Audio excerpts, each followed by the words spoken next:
এখন ইসরায়েলে নেই। ভূগর্ভে আঘাত হানার মতো অস্ত্রের একটি এখন অব্যাহতই রয়ে গেছে। যুদ্ধক্ষেত্রে সেই মারাত্মক অস্ত্রের নাম বাংকার বাস্টার বোমা। পশ্চিমা মিত্রদের ছাড়া এই বোমার ব্যবহার ইসরায়েলের পক্ষে সম্ভব নয়। বিস্তারিত মনিরুজ্জামান বাবুর প্রতিবেদনে। ম্যাসিভ অর্ডিন্যান্স পেনিট্রেটর বা এমওপি হল 30,000 পাউন্ডের একটি বোমা, যা পুরোপুরি যুক্তরাষ্ট্রের নিয়ন্ত্রণে। মনে করা হয় নির্ভুলভাবে শত্রুপক্ষের ঘাঁটি বা বড় কোনো ব্যবস্থাপনা বা বাংকার ধ্বংস করার ক্ষমতা রয়েছে এই বোমার। তাই এর অপর নাম বাংকার বাস্টার।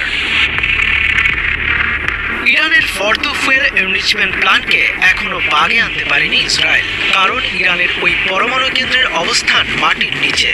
পাহাড় দিয়ে সুরক্ষিত সেই জায়গা এমনভাবেই তৈরি যে সাধারণ ক্ষেপণাস্ত্রের হামলা অনায়াসে সহ্য করে নেওয়ার ক্ষমতা আছে তার। বিশেষজ্ঞদের মতে ইরানের